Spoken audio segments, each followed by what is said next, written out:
Assalamualaikum warahmatullahi wabarakatuh. Bismillahirrahmanirrahim. Innal hamdalillah nahmaduhu wa nasta'inuhu wa nastaghfiruh wa na'udzu billahi min shururi anfusina wa sayyiati a'malina. Man yahdihillahu fala mudilla lahu wa man yudlil fala hadiya lahu. Wa asyhadu an la ilaha illallah wahdahu la syarika lahu wa asyhadu anna Muhammadan 'abduhu wa rasuluh. يا أيها الذين آمنوا اتقوا الله حق تقاته ولا تموتن إلا وأنتم مسلمون. يا أيها الناس اتقوا ربكم الذي خلقكم من نفس واحدة وخلق منها زوجها وبث منهما رجالا كثيرا ونساء واتقوا الله الذي تساءلون به والأرحام إن الله كان عليكم رقيبا. يا أيها الذين آمنوا اتقوا الله وقولوا قولا سديدا يصلح لكم أعمالكم ويغفر لكم ذنوبكم ومن يطع الله ورسوله فقد فاز فوزا عظيما. أما بعد فإن أصدق الحديث كتاب الله وأحسن الهدي هدي محمد صلى الله عليه وعلى آله وسلم وشر الأمور محدثاتها وكل محدثة بدعة wa kulla bid'atin dhalalah wa kulla dhalalatin finnar. Alhamdulillah, kita bersyukur pada Allah Subhanahu wa taala pada hari ini, hari yang ke-7 dari Ramadan, hari Rabu siang 1444 Hijriah. Kita dimudahkan oleh Allah Subhanahu wa taala untuk duduk bersama dalam program kajian Islam ilmiah bersama Roja TV, Radio Roja, dan juga seluruh kaum muslimin yang mengikuti kajian ini dimanapun berada. Salawat dan salam semoga selalu Allah berikan kepada Nabi kita Muhammad sallallahu alaihi wa ala alihi wasallam, pada keluarga beliau, para sahabat, serta orang-orang yang mengikuti beliau sampai hari kiamat kelak. Dengan nama-nama Allah yang husna dan sifat-sifatnya yang ulia, kita berdoa, Allahumma inna nas'aluka ilman nafi'an wa rizqan tayyiban wa amalan mutaqabbala. Allahumma amin. Ahibati fillah, afanillahu wa yakum, kaum muslimin, pemirsa Roja TV, para pendengar Radio Roja yang saya cintai karena Allah, semoga Allah Subhanahu wa taala selalu memberikan afiat kepada kita di dunia dan di akhirat. Pada pertemuan kali ini kita akan membahas tentang hukum dan adab puasa atau adab dan hukum puasa Ramadan 1444 Hijriah. Poin yang pertama adalah, apa itu puasa? Puasa secara bahasa artinya adalah al-imsak, menahan. Berkata Imam Ibnu Manzur di dalam kitab Lisanul Arab bahwa puasa adalah al-imsaku 'ani syai' wa tarku lahu. Menahan dari sesuatu dan meninggalkan sesuatu tersebut. Itulah yang disebut dengan puasa secara bahasa. Kemudian ini seperti yang disebutkan oleh Allah Subhanahu wa taala dalam surat Maryam ayat 26. Allah Subhanahu wa taala memberitahukan tentang Maryam. Inni nazartu lirrahmani sauman. Sesungguhnya aku bernazar, yaitu mewajibkan terhadap diriku sendiri untuk saum, yaitu untuk menahan. Menahan apa? Menahan berbicara. Falan ukal yauma insiya, maka aku tidak akan berbicara pada hari ini kepada seorang manusia pun. Nah, inilah arti saum atau siam secara bahasa, yaitu menahan sesuatu dan meninggalkannya. Adapun arti saum atau siam secara istilah syariat, kita ambil pengertian yang disebutkan oleh Imam Ibnu Utsaimin rahimahullah dalam kitab Asy-Syarhul Mumti', bahwa beliau mengatakan Eh, At-ta'abbudu lillahi ta'ala bil imsaki biniyatin 'anil akli wasyurbi wa sa'iril mufattirat min tulu'il fajri tsani ila ghurubi syams min syakhsin makhsus bi syurutin makhsusah. Puasa adalah proses beribadah kepada Allah Subhanahu wa taala dengan menahan disertai dengan niat, dengan menahan disertai niat dari makan, minum, dan seluruh yang membatalkan puasa. Dari terbit fajar yang kedua sampai terbenam matahari. Dilakukan oleh orang yang khusus dengan syarat yang khusus. Nah, ini adalah pengertian puasa secara istilah syariat. Yang semestinya setiap muslim yang berpuasa harus benar-benar memahami istilah syariat ini secara puasa. Sehingga dia benar-benar bisa mengerjakan puasa dengan maksimal. Jadi puasa adalah proses beribadah kepada Allah. Bukan hanya proses kebiasaan, tetapi dia harus ada niat ibadah kepada Allah Subhanahu wa taala. Dengan cara bagaimana praktek puasa tersebut? Yaitu menahan makan, minum, dan seluruh yang membatalkan puasa. Dari mulai terbit fajar yang kedua sampai terbenam matahari. Ya, itu waktunya. Dari mulai terbit fajar yang kedua. Terbit fajar yang kedua berarti ada terbit fajar yang pertama. Iya. Terbit fajar yang kedua itulah yang disebut dengan fajar shadiq. Fajar yang benar. Yang dia muncul kemudian ke kanan dan ke kiri lalu semakin terang semakin terang. Adapun terbit fajar yang pertama adalah muncul, kemudian dia melesat ke atas, lalu hilang. Ini disebut dengan fajar kadzib, fajar yang dusta. Nah, maka menahannya dari mulai terbit fajar yang kedua sampai terbenam matahari. Oleh karena itu nanti ada permasalahan. Apakah masih boleh makan dan minum saat sudah terbit fajar yang kedua? Maka pendapat yang dikuatkan oleh jumhur ulama adalah tidak boleh lagi makan dan minum setelah terbit fajar yang kedua. Adapun hadis yang menunjukkan bahwa idza adzana al-muadzin wal ina'u ala yadihi fala yadh'uhu hatta yaqdiya hajatahu minhu.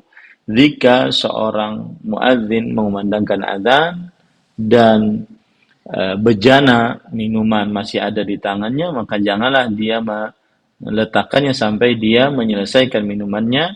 Ini maksudnya adalah bagi yang tidak mengetahui sudah terbit fajar, atau yang ragu-ragu sudah terbit fajar kedua atau belum. Baru bisa berlaku yang seperti itu.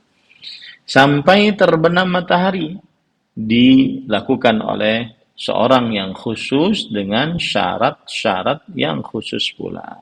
Tidak semua orang diwajibkan untuk berpuasa harus memenuhi syarat-syarat. Baik, itu poin yang pertama, definisi puasa. Poin yang kedua, hukum berpuasa di bulan Ramadan. Berpuasa di bulan Ramadan hukumnya adalah wajib. Wajib artinya adalah ma amara bihi syari' amran jaziman ustuhiqqa bil adzabi tariquhu 'amdan mutlaqa. Sesuatu yang diperintahkan oleh syariat dengan perintah yang tegas, diancam dengan siksa bagi siapa yang meninggalkannya dengan sengaja. Diancam dengan siksa bagi siapa yang meninggalkannya dengan sengaja. Nah, ini adalah arti wajib. Maka berpuasa pada bulan Ramadan hukumnya adalah wajib. Berdasarkan Al-Quran, hadis, dan ijma'. Atas siapa kewajibannya? Atas setiap muslim, baligh, berakal, mampu, muqim, dan terlepas dari penghalang-penghalang diwajibkan berpuasa seperti haid dan nifas. Dalil yang menunjukkan akan hal ini adalah hadis surat Al-Baqarah ayat 183. Allah Subhanahu wa taala berfirman, "Ya ayyuhalladzina amanu kutiba alaikumus shiyam kama kutiba 'alal ladzina min qablikum la'allakum tattaqun." Wahai orang-orang yang beriman, diwajibkan atas kalian berpuasa sebagaimana orang-orang sebelum kalian diwajibkan atas mereka berpuasa agar kalian bertakwa. Kata-kata kutiba alaikum ini adalah min alfaz al-amr. Ini adalah lafaz perintah yang menunjukkan kepada perintah diwajibkannya berpuasa. Kemudian juga surat Al-Baqarah, Allah Subhanahu wa taala ayat 185, Allah Subhanahu wa taala berfirman, "Syahrul Ramadhan alladzi unzila fihi al-Qur'an hudan lin-nas wa bayyinatin minal huda wal furqan. Faman syahida minkum asy-syahra falyasum." Yang artinya bulan Ramadan yang diturunkan di dalamnya Al-Quran sebagai petunjuk bagi manusia dan sebagai keterangan penjelas dari petunjuk dan juga sebagai pembeda antara yang hak dan yang batil. Maka siapa saja yang menyaksikan dari kalian bulan tersebut, hendaklah dia berpuasa padanya.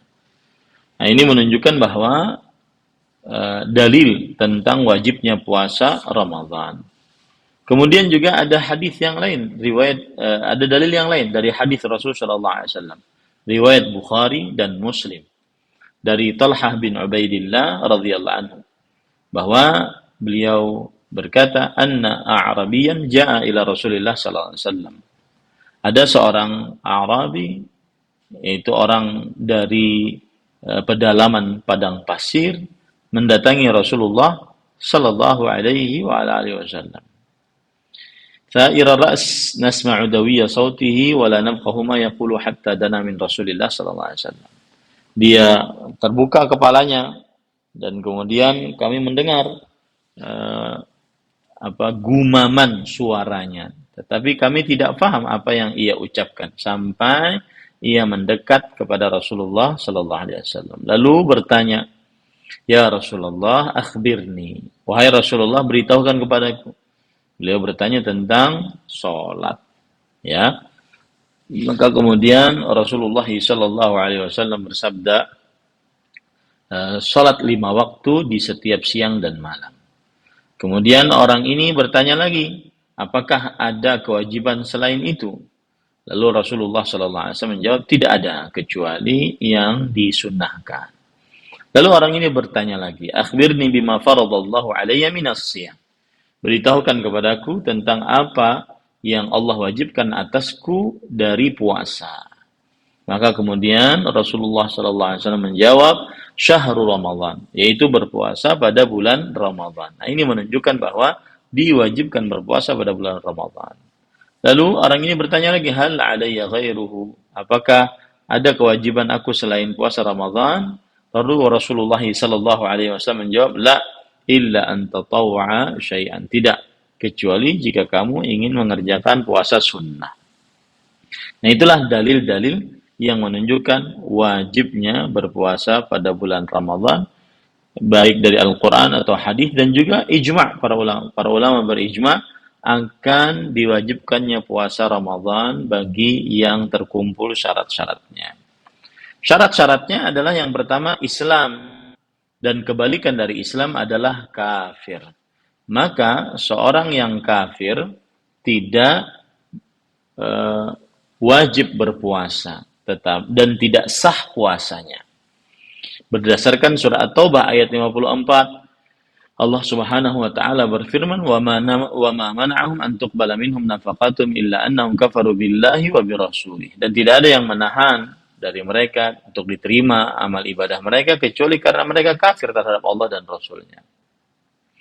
Akan tetapi, meskipun orang kafir tidak wajib berpuasa dan tidak sah berpuasa, mereka akan disiksa di akhirat atas peninggalan mereka terhadap syariat-syariat Islam, di antaranya tidak berpuasa. Kenapa? Karena mereka sebenarnya ditujukan redaksi untuk masuk dalam agama Islam dan juga mengerjakan syariat-syariat Islam. Hal ini berdasarkan firman Allah Subhanahu wa taala tentang ashabul yamin dan mereka saling bertanya, mengapa orang-orang itu masuk ke dalam neraka. Maka di dalam surat Al-Mudaththir disebutkan ayat 44 sampai 47. Masalakakum fi saqar? Apa yang menyebabkan kalian masuk ke dalam neraka saqar? Qalu lam naku minal musallin wa lam naku nut'imul miskin. Artinya kami tidak mengerjakan sholat dan tidak memberikan makan kepada orang miskin. Ini menunjukkan bahwa mereka ini tetap akan dimintai pertanggungjawaban di akhirat kelak karena tidak mengerjakan syariat-syariat Islam. Meskipun jika mereka mengerjakan dalam keadaan kafir, tidak diwajibkan atas mereka dan tidak sah mereka mengerjakannya dalam keadaan kafir. Ini adalah syarat yang pertama, itu syarat Islam. Syarat yang kedua adalah yaitu al-baligh. Maka tidak wajib berpuasa atas anak kecil sampai dia baligh. Hal ini berdasarkan hadis riwayat Imam Abu Dawud dari Ali bin Abi Thalib radhiyallahu anhu bahwa Nabi Muhammad sallallahu alaihi wasallam bersabda, "Rufi'al qalamu an thalathah, 'anil majnuni al-maghlubi 'ala aqli hatta yafiq, wa 'anil na'imi hatta yastayqir, wa 'anil sabi hatta yahtalim." Diangkat pena dari 3 orang, dari orang gila yang hilang akalnya sampai dia sadar, dari anak kecil, dari orang tidur sampai dia bangun, dari anak kecil sampai dia baligh, bermimpi basah maksudnya. Nah, ini menunjukkan bahwa puasa tidak wajib bagi anak kecil sampai dia baligh. Itu syarat yang kedua. Syarat yang ketiga, akan tetapi kalau anak kecil itu berpuasa, sah saja.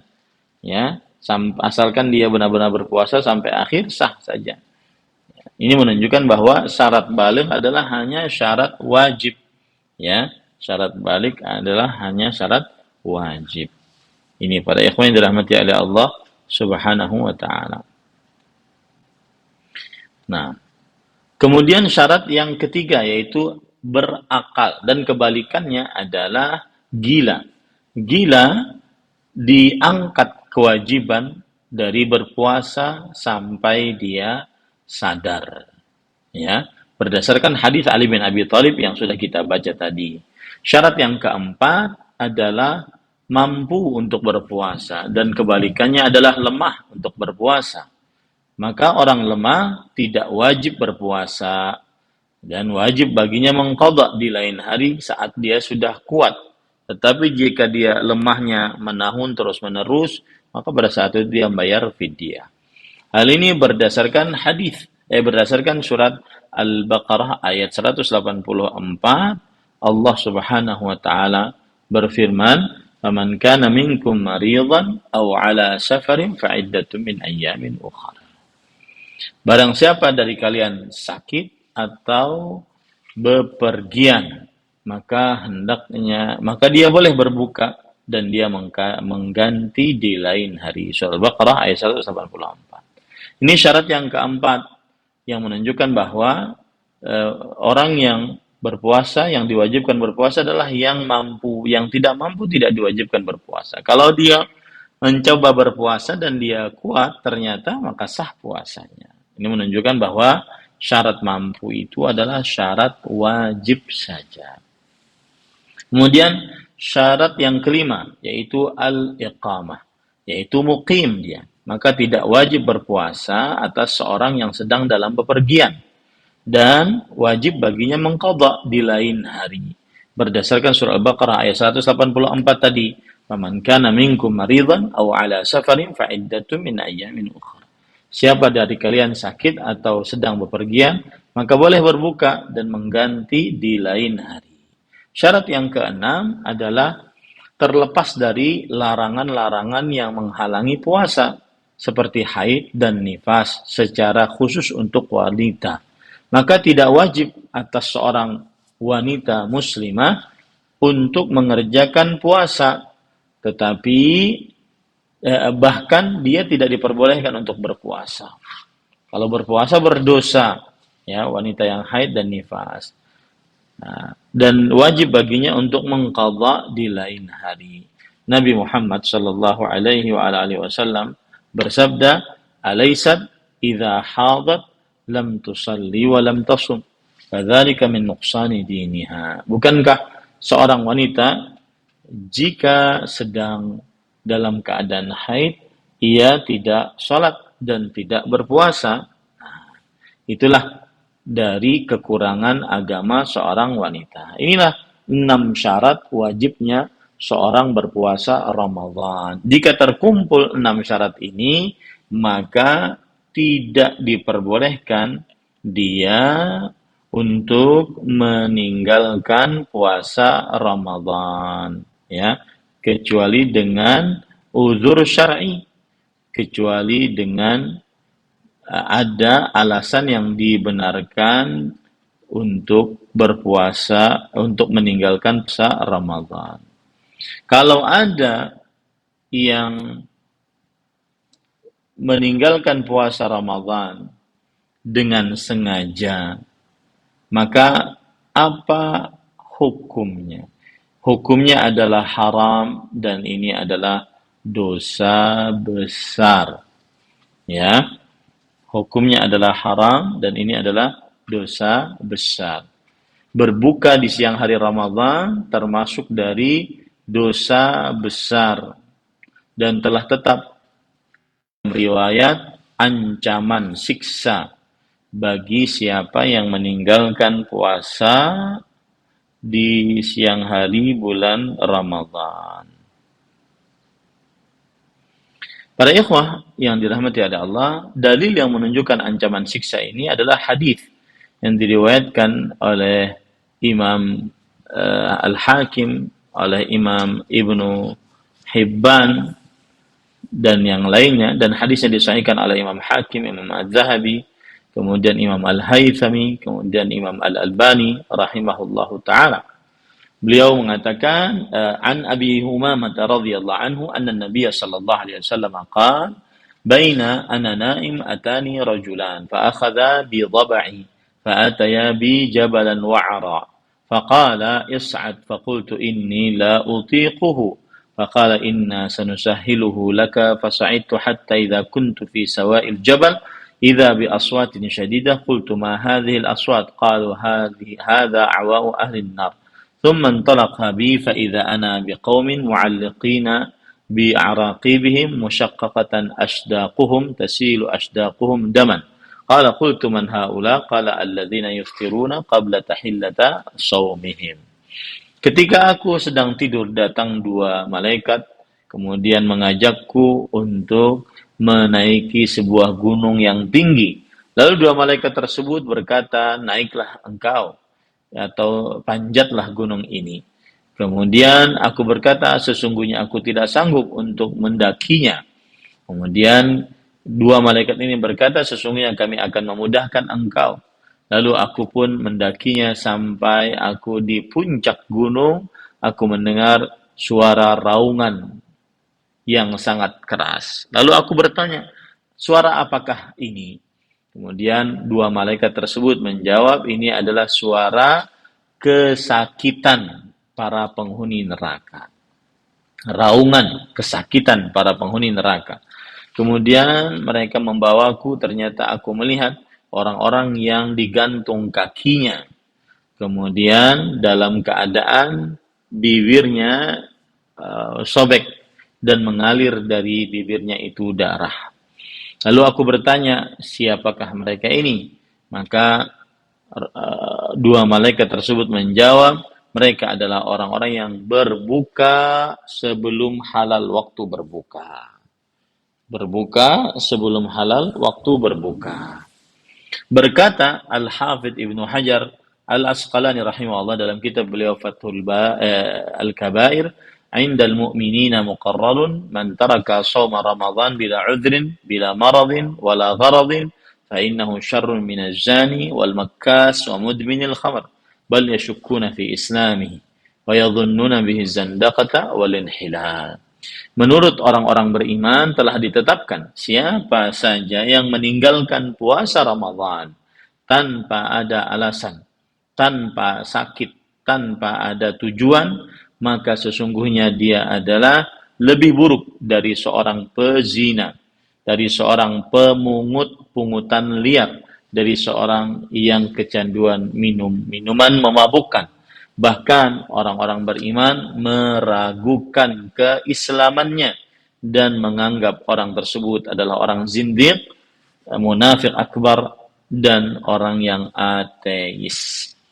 Nah, ini menunjukkan para ikhwan yang dirahmati oleh Allah Subhanahu wa taala, seseorang yang ancaman hukumannya di akhirat, dan juga perkataan yang keras dari para ulama tentang yang berbuka puasa di siang hari bulan Ramadan padahal 6 syarat yang diwajibkan oleh Islam terpenuhi padanya.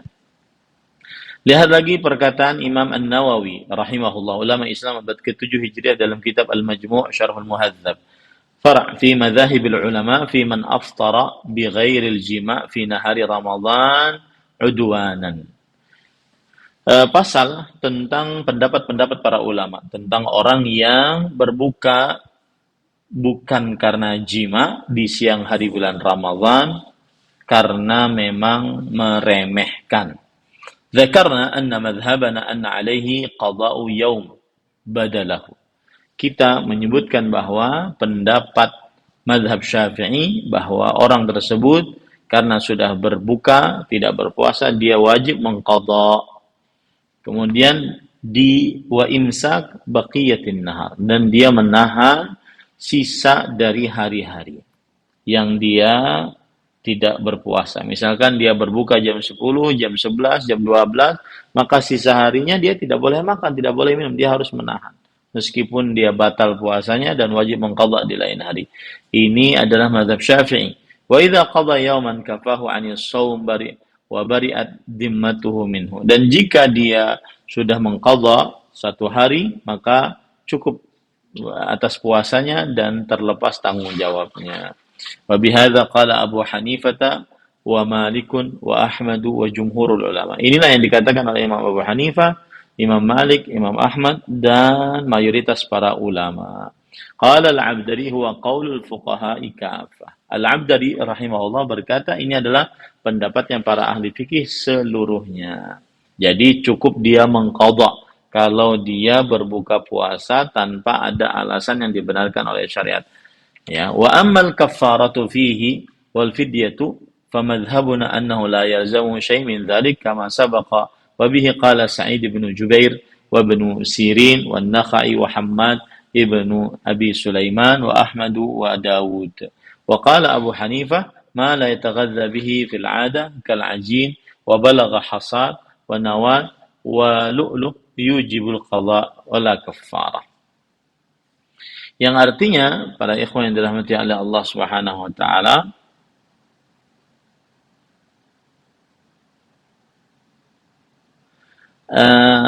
adapun membayar kafarat, yaitu penembus seperti fidyah, maka mazhab kami, yaitu mazhab Syafi'i, tidak mewajibkan hal itu sedikit pun. Ya, sebagaimana yang sudah dijelaskan akan hal ini. Dan ini adalah pendapat Sa'id bin Jubair, Muhammad bin Sirin, An-Nakhai, Ibrahim bin Yazid An-Nakhai, Hammad bin Abi Sulaiman, Imam Ahmad, Imam Abu Daud. Inilah para ulama-ulama tabi'in dan juga para ulama fikih. Berkata Imam Abu Hanifah, ma la yataghadha bihi fil 'adah kal 'ajin wa balagha hasad wa nawat wa lu'lu'ah yujibul qadha la kaffarah. Sesuatu yang tidak diambil makanan darinya secara kebiasaan seperti adonan roti, kemudian wabalu hasa seperti menelan batu, kemudian biji ataupun berlian, maka wajib qadha saja, tidak membayar kafarat. Jadi mereka membedakan antara hal tersebut. Sedangkan mazhab Syafi'i dan juga jumhur mengatakan tidak ada kafarat sama sekali. Ya. Berarti Imam Abu Hanifah mewajibkan untuk membayar kafarat bagi siapa yang berbuka puasa karena sengaja dan meremehkan.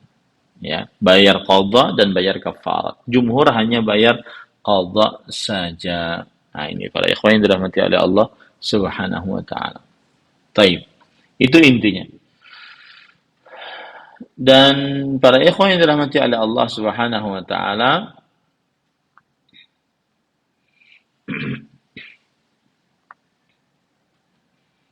berkata juga Imam Ibn Abdul Barr, wa ajma'atil ummah wa naqalatil kaffah fi man lam yasum ramadhana 'amidan wa huwa mu'minun bi fardhihi wa innama tarakahu asharran wa bataran ta'ammudan dzalika thumma taba anhu anna 'alaihi qada'uhu. Imam Ibn Abdul Barr mengatakan para ulama berijma' dan sudah dinukilkan oleh seluruh ulama. Bagi siapa yang tidak berpuasa pada bulan Ramadhan dengan sengaja dan dia mengimani kewajiban puasa Ramadhan, cuma dia meninggalkannya karena malas, karena meremehkan, ya, secara sengaja, kemudian dia bertobat darinya, maka wajib baginya untuk mengqadha. Nah, ini adalah pendapat jumhur, bahkan ijma' dinukilkan oleh Imam Ibn Abdul Barr dalam kitabnya Al-Istidhkar. Begitu juga oleh Imam Ibnu Qudamah Al-Maqdisi rahimahullah dalam kitab Al-Mughni. La na'lamu fi dzalika khilafan bi anna as-shawma kana thabitan fi dhimmah fala tabra'u minhu illa bi ada'ihi wa lam yu'addihi fa baqiya 'ala ma kana 'alaihi. Kami tidak mengetahui di dalam hal ini ada perbedaan pendapat. Artinya siapa yang meninggalkan puasa Ramadan dengan sengaja, maka wajib baginya untuk mengqadha, ya, di samping bertobat. Karena puasa adalah tetap di dalam tanggung jawabnya, maka tidak terlepas tanggung jawab darinya kecuali dengan menunaikannya. Dan dia belum menunaikannya, maka masih tersisa atasnya kewajiban tersebut. Ini para ikhwan yang dirahmati oleh Allah Subhanahu wa ta'ala. Kemudian para ikhwan yang dirahmati oleh Allah Subhanahu wa ta'ala, adapun para ulama terkini seperti misalkan Syekhul Islam Ibnu Taimiyah rahimahullah, beliau mengatakan wala yaqdi muta'ammid bila udhur shauman wala salatan wala tasihhu minhu. Tidak mengqadha orang yang sengaja untuk meninggalkan sesuatu tanpa ada alasan, baik itu puasa atau meninggalkan sholat, dan tidak sah darinya kalau dia puasa di luar Ramadannya, tidak sah darinya kalau dia sholat di luar waktunya. Nah, ini para ikhwah, ini sebagian pendapat, ada yang berpendapat seperti itu, ya, dan saya lebih condong kepada pendapat Syekhul Islam Ibnu Taimiyah, yaitu siapa yang tidak berpuasa Ramadan, dia dengan sengaja tanpa ada alasan yang dibenarkan oleh syariat, ya, maka pada waktu itu dia tidak wajib mengqadha, dia wajib bertobat. Karena kalau wajib mengqadha, maka berarti dia berpuasa di luar waktu, dan puasa ada waktunya yang sudah ditentukan dalam syariat Islam. Wallahu a'lam. Nah, kita lanjut. Kemudian para ikhwan yang dirahmati oleh Allah Subhanahu wa ta'ala, selanjutnya adalah hukum yang selanjutnya, 2 rukun puasa. Apa saja 2 rukun puasa? 2 rukun puasa itu adalah niat, kemudian yang pertama niat, maka wajib berniat di dalam puasa Ramadan. Dan niat puasa Ramadan dan puasa wajib lainnya adalah di malam hari sebelum terbit fajar yang kedua. Hal ini berdasarkan hadis riwayat Imam Abu Daud dan Imam Tirmidzi dari Hafsah Ummul Mukminin radhiyallahu anha, Nabi Muhammad sallallahu alaihi wasallam bersabda, "Man lam yujmi' as-siyama qabla al-fajri fala siyama lah." Siapa tidak berniat sebelum subuh, maka tidak sah puasanya. Maka tidak sah puasanya. Nah, ini menunjukkan bahwa niat wajib, ya, dilakukan bagi puasa Ramadan di malam hari. Kemudian rukun yang kedua adalah menahan dari seluruh yang membatalkan puasa. Waktunya dari mulai terbit fajar yang kedua sampai terbenam matahari. Dalil yang menunjukkan akal ini adalah hadis surat Al-Baqarah ayat 187. Allah Subhanahu wa taala berfirman, "Uhilla lakum lailatus shiyamir rafathu ila nisaikum hunna libasun lakum wa antum libasun lahun." Alimallahu annakum kuntum takhtanuna anfusakum fataba 'alaikum wa 'afa 'ankum. Fal'ana bashiruhunna wabtaghu ma kataballahu lakum wa kulu washrabu hatta yatabayyana lakumul khaytul abyadu minal khaytil aswadi minal fajr. Ketika Allah berfirman tadi dihalalkan bagi kalian pada malam puasa untuk bergaul dengan istri kalian. Mereka adalah pakaian bagi kalian dan kalian adalah pakaian bagi mereka. Allah mengetahui bahwa kalian berkhianat terhadap diri kalian sendiri. Lalu Allah memberikan taubat atas kalian dan mengampuni kalian. Maka sekarang gaulilah istri kalian dan carilah apa yang Allah telah tulis bagi kalian. Makan dan minumlah sampai terang bagi kalian benang putih dari benang hitam karena masuk waktu fajar. Kemudian sempurnakanlah puasa sampai malam. Nah, ini menunjukkan bahwasanya berpuasa itu menahan dari seluruh yang membatalkan puasa dari mulai terbit fajar sampai malam. Tsumma atimmus syiyama ilal lail. Begitu hadisnya. Ya. Kemudian sempurnakanlah puasa sampai malam. Nah, kemudian ahibati fillah, afanillah wa iyyakum. Poin yang selanjutnya adalah siapa saja orang-orang yang diperbolehkan untuk berbuka di siang hari bulan Ramadan, tidak berpuasa gitu ya. Siapa saja mereka? Maka jawabannya yang pertama adalah orang yang sakit. Orang yang sakit, jenis sakit yang pertama yang diharapkan kesembuhannya. Tapi pada waktu sakit itu dia tidak sanggup untuk berpuasa. Maka orang seperti ini boleh berbuka dan wajib baginya mengqadha di selama hari-hari yang dia tidak berpuasa. Ya, nanti kalau sudah sembuh dia wajib mengqadha. Selama dia belum mengqadha berarti dia masih mempunyai hutang puasa. Hal ini berdasarkan surat Al-Baqarah ayat 184, "Faman kana minkum maridan aw 'ala safarin fa iddatu min ayyamin ukhra." Barang siapa dari kalian sakit atau dalam bepergian, maka boleh dia berbuka dan dia mengqadha di lain hari. Begitu juga dalam surah Al-Baqarah ayat 185. Ini sakit jenis yang pertama. Sakit akut, kalau saya bilangnya sakit akut. Ya, sakit yang dia tidak sanggup untuk berpuasa, tetapi sementara nanti kalau seandainya dia sudah kuat, dia sehat, maka dia wajib mengqadha di lain hari. Kemudian selanjutnya adalah sakit jenis yang kedua, yaitu yang lemah untuk berpuasa. Ya, karena sakitnya kronis, menahun, dan sulit diharapkan kesembuhannya. Begitu juga orang tua yang tua renta, yang tidak sanggup untuk berpuasa, maka boleh dia tidak berpuasa, tidak wajib baginya berpuasa karena kelemahan ini, tetapi wajib baginya membayar membayar fidyah maksud saya ya. Yang sakit yang seperti ini wajib baginya untuk membayar fidyah, yaitu memberikan makanan sebagai gantian puasanya atas setiap hari dia tidak berpuasa kepada seorang miskin. Karena Allah Subhanahu wa taala memberikan makanan senilai dengan berpuasa saat awal-awal pensyariatan puasa. Jadi awal-awal pensyariatan puasa itu awalnya boleh berpuasa dan boleh tidak berpuasa asalkan dia bayar makan kepada orang miskin.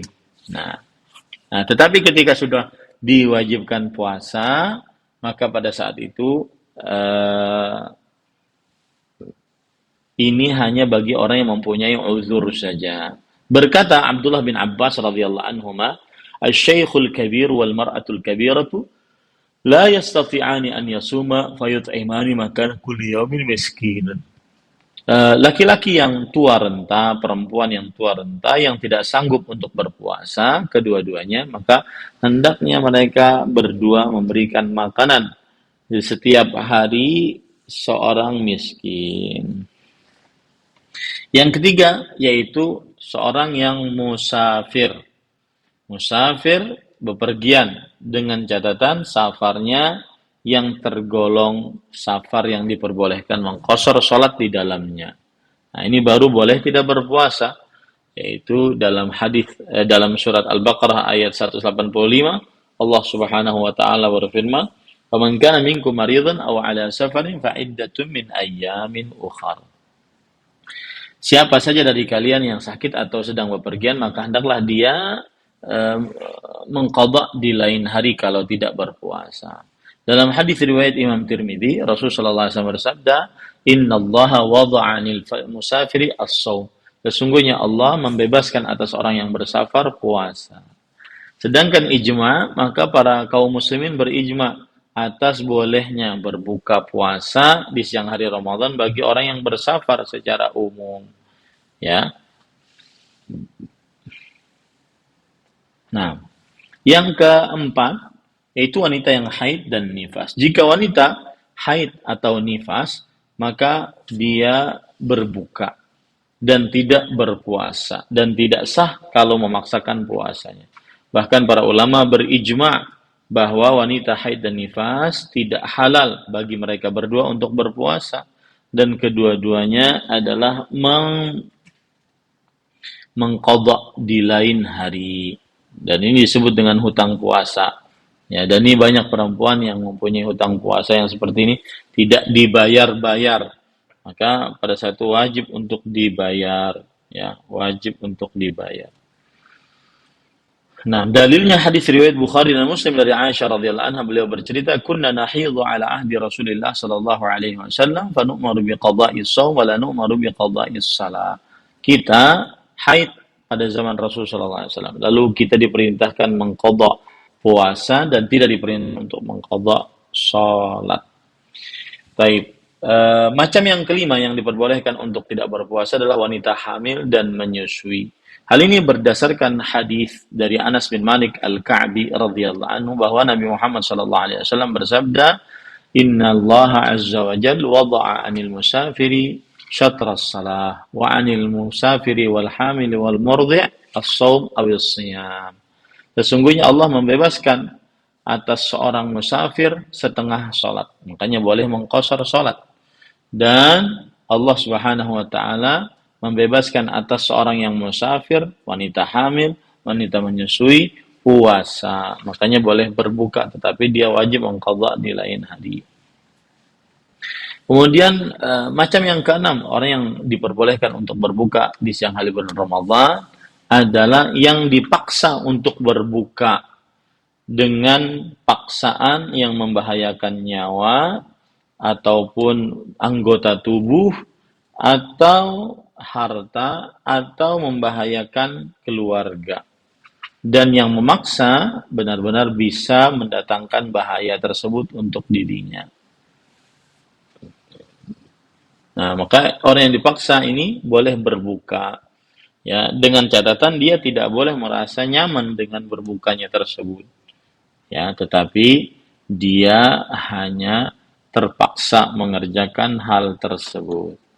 Hal ini berdasarkan surat An-Nahl ayat 106, "Man kafara billah min ba'di imani illa man ukriha wa qalbuhu mutmainnun bil iman. Walakin man syaraha bil kufri sadran fa 'alaihim ghadabun min Allah wa lahum 'adzabun 'adzim." Siapa yang kufur terhadap Allah setelah keimanannya, ya, ini orang-orang yang kufur. Nah, kemudian kecuali orang yang dipaksa dan hatinya tetap tenang dengan keimanan. Akan tetapi siapa yang lapang dadanya, nah ini yang dia benar-benar keluar dari agama Islam. Maka baginya kemurkaan dari Allah dan bagi mereka siksa yang besar. Nah, ini menunjukkan bahwa orang yang dipaksa mengancam nyawanya, mengancam hartanya, mengancam keluarganya untuk berbuka, maka dia boleh untuk berbuka. Macam yang ketujuh adalah siapa saja yang memerlukan untuk berbuka untuk menolong orang yang dalam keadaan sangat kesulitan. Seperti misalkan menolong orang muslim yang suci nyawanya dari tenggelam, dari kebakaran, dari longsor, atau lain-lainnya, ya, dari musibah-musibah yang ada. Maka pada saat itu Jika ia tidak sanggup untuk menolong orang yang suci nyawanya tadi kecuali dengan berbuka, boleh dia berbuka dan dia menolong orang tersebut. Kenapa? Karena menolong orang yang sedang di dalam kesulitan, ya, wajib hukumnya, dan tidak ada sesuatu yang sempurna sebuah kewajiban kecuali dengannya, maka ia adalah wajib. Maka wajib baginya untuk mengqadha puasanya. Nah, yang kedelapan yaitu yang terlalu haus dan terlalu lapar. Kalau tidak makan, tidak minum, maka khawatir dirinya akan mati, atau gila, atau cacat dari anggota-anggota tubuhnya, atau panca inderanya tidak berfungsi. Maka ini diperbolehkan untuk berbuka. Dan termasuk orang yang berarti orang yang tidak mampu untuk berbuka. Untuk berpuasa maksud saya. Karena Allah berfirman secara umum surat Al-Baqarah ayat 195, "Wala tulqu biaidikum ila tahlukah."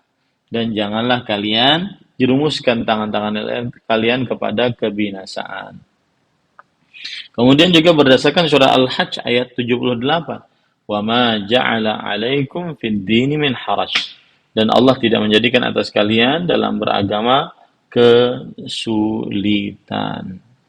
Kemudian juga berdasarkan surah An-Nisa ayat 29, "Wala taqtulu anfusakum innallaha kana bikum rahima." Janganlah kalian membunuh diri-diri kalian, sesungguhnya Allah Maha Penyayang terhadap kalian. Nah, ini tidak boleh ya, untuk berpuasa dalam keadaan membahayakan diri sendiri. Kemudian yang kesembilan, yang terakhir adalah yaitu siapa saja yang memerlukan untuk berbuka agar bisa kuat berjihad di jalan Allah Subhanahu wa taala dalam memerangi musuh-musuh Allah Subhanahu wa taala, maka dia boleh berbuka dan dia mengqadha di lain hari berdasarkan hadis Rasul sallallahu alaihi wasallam dalam penaklukan kota Mekah, "Innakum qad danautu min aduwikum wal fitru aqwalakum." Sesungguhnya eh, kalian telah mendekati musuh kalian dan berbuka puasa lebih kuat bagi kalian. Nah, inilah 9 orang yang diperbolehkan untuk tidak berpuasa. Ya, ada hukumnya dia mengqadha, ada hukumnya dia membayar fidyah. Nah, saya kira sudah cukup itu. Nanti insya Allah pada pertemuan yang akan datang kita lanjutkan kembali untuk hukum dan adab puasa atau adab puasa, adab dan hukum puasa. Ya, sekarang kita masuk kepada sesi pertanyaan jika memang ada dipersilahkan. Wallahu a'lam. Nah,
Bismillah, walhamdulillah, wassalatu wassalamu ala rasulillah wa ala alihi wa ashabihi wa man wala, amma ba'du. Adapun yang disebutkan dalam pertanyaan, maka dikhawatirkan ini hanya sebatas was-was saja. Selama tidak ada sesuatu yang masuk ke dalam tenggorokannya, maka dia wajib bertahan pada keyakinannya. Di annal yaqin la yazulu bisyak, karena keyakinan tidak hilang dengan keraguan-raguan. Wallahu alam. Nah,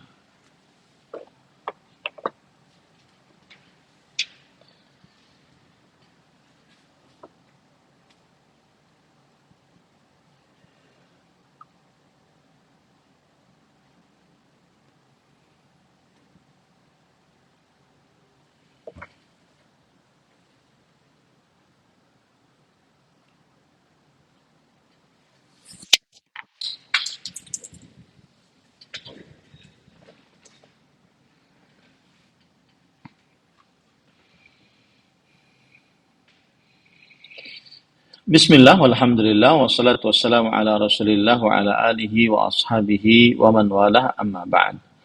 Belum ada dalil syar'i yang membolehkan bagi seorang pekerja yang bekerja di siang hari bulan Ramadan untuk berbuka puasa, untuk diperbolehkan tidak berpuasa di siang hari bulan Ramadan. Maka saya nasihatkan bagi yang bekerja, hendaklah dia rubah jadwal kerjanya malam, misalkan. Itu satu. Atau yang kedua, dia tetap bekerja dan tetap berpuasa. Kemudian kalau seandainya memang dia tidak sanggup, dalam artian tidak sanggup, sangat memerlukan untuk minum atau makan, kalau tidak mati, kalau tidak makan tidak minum maka dia mati, atau kalau tidak makan tidak minum maka dia cacat, baru boleh pada saat itu dia berbuka puasa. Wallahu alam. Nah,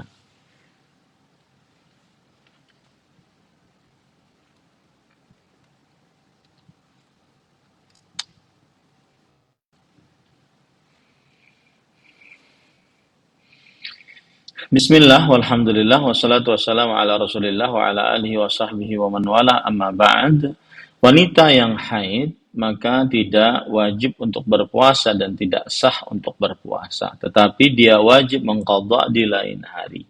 Maka wanita yang haid wajib mengqadha di luar bulan puasa sebelum datang puasa bulan Ramadan yang selanjutnya. Nah, maka dia menghitung kapan dia haid. Nah, maka berarti pada saat itu dia mengqadha selama dia tidak berpuasa saat haid. Nah, kalau seandainya sudah lama dia belum membayar hutang-hutang tersebut, maka dia berusaha agar menghitungnya semampu dia. Kemudian dia mengqadha di waktu lain selain bulan Ramadan sebelum datang Ramadan selanjutnya. Wallahu alam.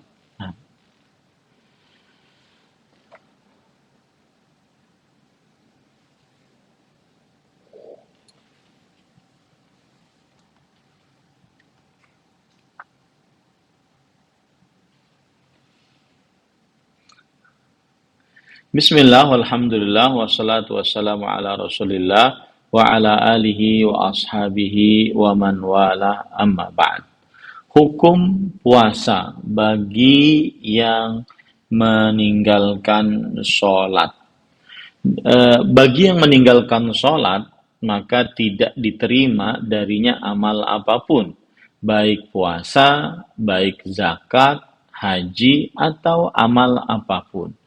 Diriwayatkan oleh Imam Bukhari dari Buraidah radhiyallahu an, beliau berkata Rasulullah sallallahu alaihi wasallam bersabda, "Man taraka salatal asri faqad habita amaluhu." Siapa saja yang meninggalkan salat asar maka terhapus amalnya. Dan makna dari terhapus amalnya batal dan dia tidak bisa mendapatkan pahala dari amalan tersebut. Hadis ini menunjukkan bahwa siapa yang meninggalkan sholat, Allah tidak menerima darinya amalan apapun dan tidak bermanfaat baginya amalan apapun bagi yang meninggalkan sholat dan tidak naik amalnya kepada Allah Subhanahu wa taala.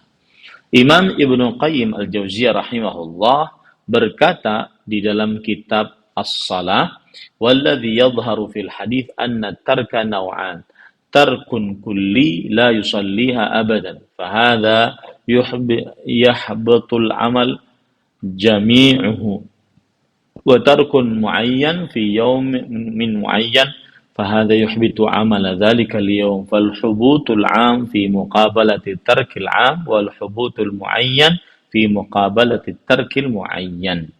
Kata Imam Al-Qayyim rahimahullah, yang terlihat dari hadis adalah bahwa meninggalkan sholat ada dua macam.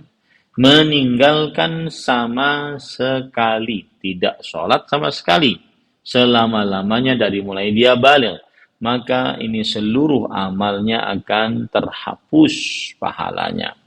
Dan meninggalkan salah satu sholat pada satu hari, maka ini yang terhapus amalan hari itu saja. Maka penghapusan secara umum disebabkan karena meninggalkan sholat secara umum, dan penghapusan secara tertentu disebabkan karena meninggalkan sholat secara tertentu. Nah, ini para ikhwan yang dirahmati oleh Allah Subhanahu wa taala. Maka berkata Syekh Muhammad bin Shalih Al-Utsaimin rahimahullah, "Tarikus salati shaumuhu laysa bisahihin wala maqbulun minhu." Meninggalkan salat puasanya tidak sah dan tidak diterima darinya. Lianna tarikas salati kafirun murtad. Karena yang meninggalkan salat kafir murtad, liqaulihi ta'ala, berdasarkan firman Allah Subhanahu wa taala, fa in tabu wa aqamus salata wa atawuz zakata fa ikhwanukum fid din. Jika mereka bertobat, menjadikan salat dan membayar zakat, maka mereka adalah saudara kalian seagama.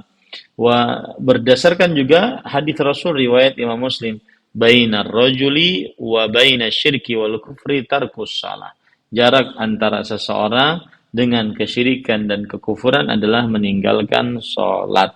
Juga berdasarkan hadis riwayat Imam At-Tirmidzi, al-ahdul ladzi bainana wa bainahumus shalah faman tarakaha faqad kafar. Perjanjian antara kami dan mereka orang-orang kafir adalah perihal salat.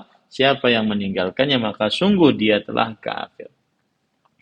Kemudian Imam Ibnu Utsaimin juga mengatakan, walianna hadza qaulu 'ammati walianna hadza qaula 'ammati as-sahabah illam yakun ijma'an minhum. Dan ini juga perkataan hampir seluruh sahabat Nabi. Ya, berkata Abdullah bin Syaqiq rahimahullah, seorang tabi'i, kana ashabun Nabi sallallahu alaihi wasallam la yarawna syai'an min al-a'mal tarkuhu kufrun ghairas salah. Adalah para sahabat Nabi radhiyallahu anhum tidak berpendapat ada sesuatu dari amal ibadah yang meninggalkannya menyebabkan kepada kekufuran selain salat. Wa ala hadza fa idza shama al-insanu wa huwa la yusalli fa shaumuhu mardudun ghairu maqbul. Oleh sebab inilah jika ada seorang yang berpuasa dan dia tidak salat, maka puasanya tertolak, tidak diterima. Wala nafi'un lahu 'indallahi yaumil qiyamah, dan tidak bermanfaat untuknya di sisi Allah pada hari kiamat. Dan kemudian Syekh mengatakan, wa nahnu naqul, dan kita mengatakan, shalli thumma sum. Salatlah kemudian berpuasalah. Apa susahnya? Salatlah dan berpuasalah. Ama anta sum wa la tusalli fa shaumuka mardudun 'alaika li'anna al-kafira la tuqbalu minhu al-ibadah. Adapun engkau berpuasa dan tidak salat, maka puasamu tertolak, dikembalikan kepadamu, karena orang kafir tidak diterima darinya ibadah apapun. Wallahu a'lam. Nah,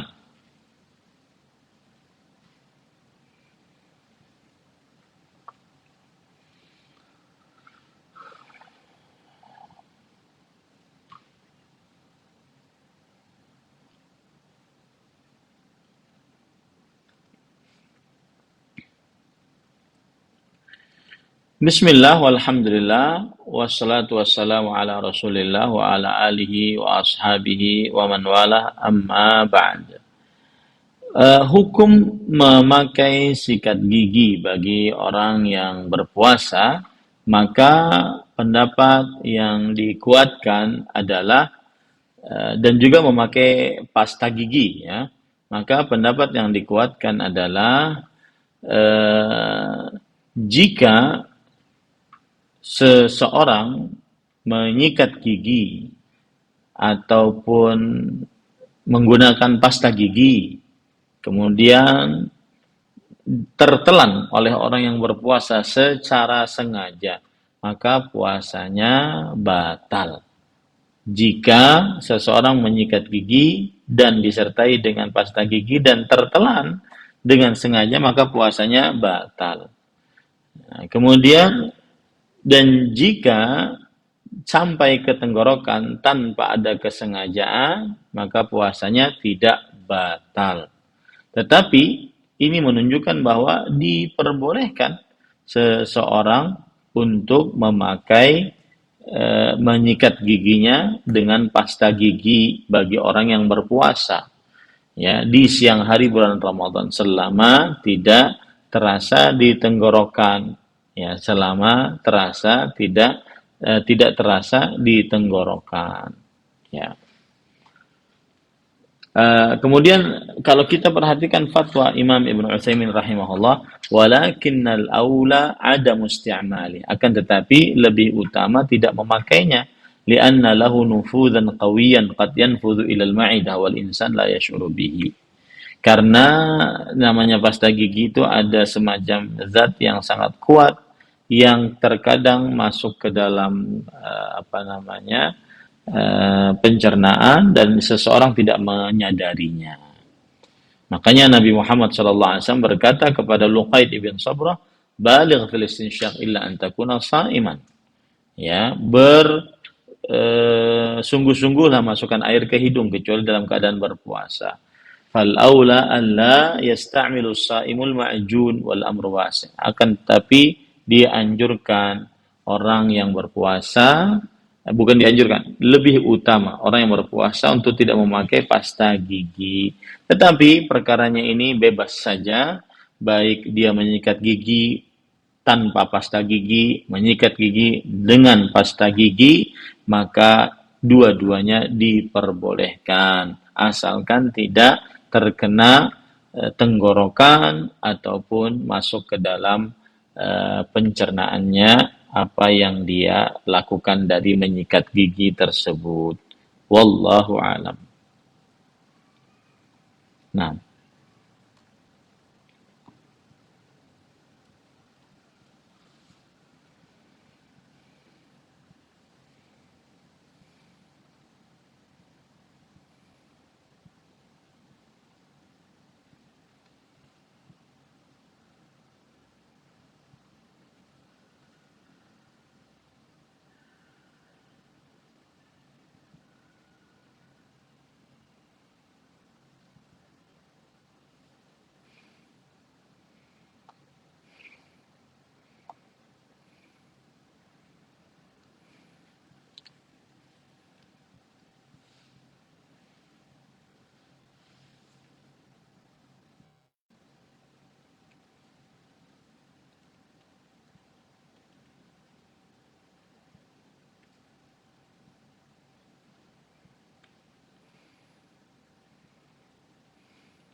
bismillah, walhamdulillah, wassalatu wassalamu ala rasulillah wa ala alihi wa ashabihi wa man walah amma ba'd.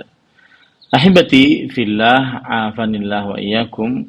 Ada perkataan yang sangat menarik dikatakan oleh Syekh Al-Allamah Al-Muhaddits Muhammad Nasiruddin Al-Albani rahimahullahu taala tentang menentukan puasa Ramadan dan juga berhari raya. Saya bacakan perkataan beliau di dalam kitab Silsilat Al-Ahadits As-Sahihah, nomor hadis 224. Kata beliau, "Wa hadza huwa al-la'iq bisyari'ati samhah." Dan inilah yang semestinya yang cocok dengan syariat yang mudah ini. Allati min ghayatiha tajmi'un nas wa tauhidu sufufihim.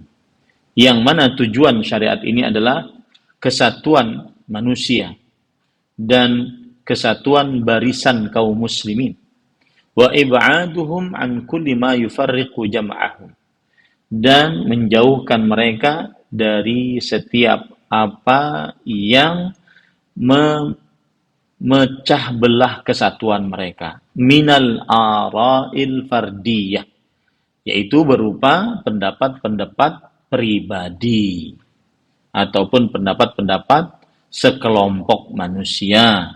Kemudian beliau mengatakan perkataan yang sangat indah, pantas ditulis dengan tinta emas. Beliau mengatakan, "Fala ta'tabiru syari'atu ra'yal fardi walau kana sawaban fi wijhati nadharihi fi ibadatin jama'iyah kas-sawmi wat ta'yidi wa salatil jama'ati."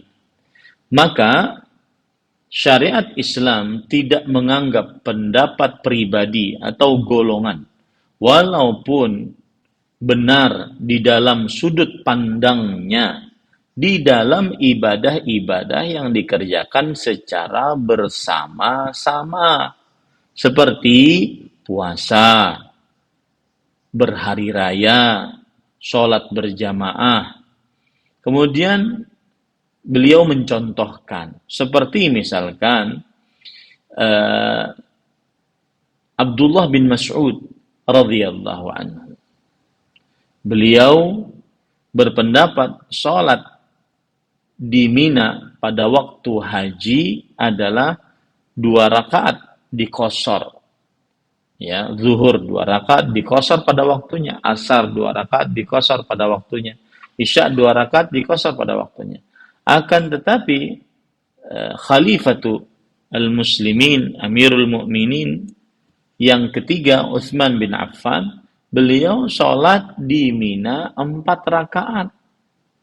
Maka Abdul Mas'ud radhiyallahu anhu mengatakan, "Shallaitu ma'an Nabi sallallahu alaihi wasallam raka'atain wa ma'a Abi Bakrin raka'atain wa ma'a Umar raka'atain." Aku pernah sholat bersama Nabi di musim haji di Mina 2 rakaat. Maksudnya dia qasar. Bersama Abu Bakar 2 rakaat. Bersama Umar 2 rakaat. Wa ma'a Utsmana sadran min imaratihi thumma atammaha. Dan juga sholat pernah bersama Utsman di awal-awal kepemimpinannya 2 rakaat. Kemudian beliau setelah itu menyempurnakan 4 rakaat. Nah, kemudian setelah itu, tetapi Abdullah bin Mas'ud tetap berimaman kepada Utsman bin Affan. Ketika ditanya, "Ibta ala Utsman thumma shallaita arba'an?" Engkau mencela Utsman atas sholat Utsman bin Affan 4 rakaat di Mina. Padahal engkau tidak setuju itu. Engkau mencelanya, tetapi kenapa engkau sholat bersamanya? Maka Abdullah bin Mas'ud radhiyallahu anhu berkata, "Al-khilafu syarr." Al-khilafu syarr. Artinya perselisihan adalah keburukan. Nah, di sini perhatikan ibadah-ibadah yang dikerjakan secara berjamaah semestinya kaum muslimin memperhatikan pendapat keumuman kaum muslimin. Dan di dalam hal ini, khusus di negara kita, yang paling berhak menentukan masuk dan keluarnya bulan Ramadan dan berhari rayanya kaum muslimin adalah pemerintah Republik Indonesia, dalam hal ini Kementerian Agama. Mereka yang paling patut untuk kita ikuti sehingga ibadah yang dilakukan bersama-sama benar-benar terjadi di tengah kaum muslimin. Kemudian terjadilah kesatuan barisan kaum muslimin, jauh dari kaum muslimin apa saja yang memecah belah kesatuan mereka. Makanya kemudian Imam Muhammad bin Nasir Al-Albani rahimahullah mengatakan, Nasiruddin Al-Albani rahimahullah mengatakan, "Falyata'ammal haula'i jami'an fima dzakarnahu minal ilm." Maka hendaklah mereka seluruhnya memperhatikan dari apa yang kami telah sebutkan dari ilmu, la'allahum yajiduna syifaan lima fi nufusihim. Semoga mereka mendapati obat penyembuh dari apa yang ada di dalam diri mereka, min jahlin wa hurur, berupa kebodohan dan terlalu sikap berlebih-lebihan. Fayakunu saffan wahidan ma'a ikhwanihimul muslimin. Hendaknya kemudian mereka menjadi satu barisan bersama saudara-saudaranya kaum muslimin. Fa inna yadallahi ma'al jama'. Karena yadullah, tangan Allah bersama kesatuan kaum muslimin. Maka saya nasihatkan kepada siapa saja agar mengikuti pemerintah yang menentukan awal Ramadan dan awal Syawal, sehingga kaum muslimin terutama di negeri ini bersatu dalam ibadah-ibadah yang semestinya dikerjakan secara bersama-sama, dan syariat Islam tidak menganggap pendapat pribadi meskipun benar di dalam sudut pandangnya di dalam ibadah-ibadah yang dikerjakan secara bersama-sama, termasuk di dalamnya puasa ataupun berhari raya. Maka saya nasihatkan kaum muslimin ikut pemerintah di dalam penentuan bulan Ramadan, penentuan hari raya Idul Fitri dan Idul Adha, sehingga satu kaum muslimin, tidak ada perbedaan. Ya, wallahu alam. Nah.